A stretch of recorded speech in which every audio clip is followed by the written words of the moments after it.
હે પપ્પા, આપણા દેશના સૈનિકો જ બચાવે છે ને? હા બેટા, સરહદ ઉપર સૈનિકો દેશની રક્ષા કરે છે. તો પપ્પા, આપણે દેશ માટે શું કરી શકીએ? બેટા, એનો જવાબ તારે જ એક દિવસ તારી જાતને આપવાનો છે. The next day.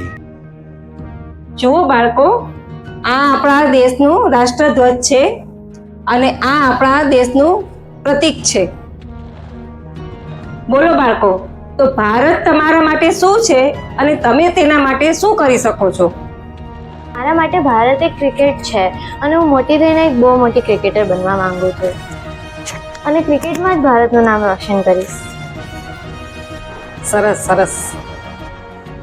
મારા માટે ભારત એક વિજ્ઞાન છે અને હું મોટી થઈને સાયન્ટિસ્ટ બનીશ અને ભારતનું નામ રોશન કરીશ. Very good. मेरे लिए भारत मतलब फेस्टिवल. मेरे को हर फेस्टिवल पसंद है तो मैं उसके लिए कुछ करूँ. હા, વાહ બેટા વાહ. મારા માટે ભારત એટલે સારું શિક્ષણ, એટલે હું શિક્ષણમાં ભારતનું નામ રોશન કરીશ. Very good very good. મારા માટે ભારત એટલે ભારતના લોકો અને સાચી દેશભક્તિ એટલે જો હું રસ્તા ઉપર કચરો જોઉં તો એના કચરા પેટીમાં નાખું. દરરોજ વૃક્ષોને પાણી પીવડાવું. વૃદ્ધ લોકોને રસ્તો ઓળંગવામાં મદદ કરું. હું કોઈને જાતિ કે પૈસાથી નહીં, માણસ તરીકે જોઉં. હું ભૂખ્યાને ભોજન આપું અને જરૂરિયાતમંદોની મદદ કરું. તો ટીચર, હું પણ મારા દેશ માટે કંઈક કરી રહી છું ને?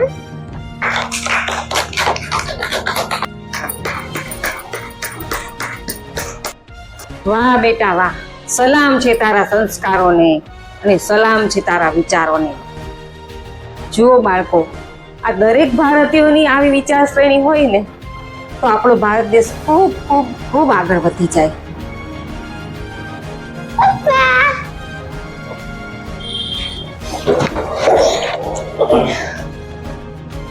શું શીખી બેટા આજે સ્કૂલમાં? પપ્પા, દેશ માત્ર નકશામાં નથી હોતો. તો ક્યાં હોય છે બેટા? દેશ આપણા વર્તનમાં હોય છે. હું સૈનિક નથી, પણ હું મારા દેશને પ્રેમ કરી શકું છું. હું મોટી થઈને જે પણ બનીશ, ડોક્ટર, શિક્ષક, વૈજ્ઞાનિક કે કલાકાર, પણ સૌથી પહેલા હું એક સારી ભારતીય બનીશ.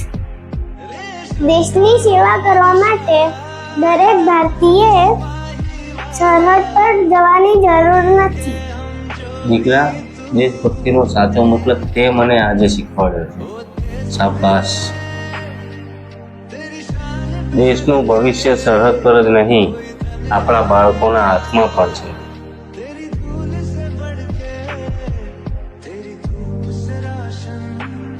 ભારત માતા કી જય.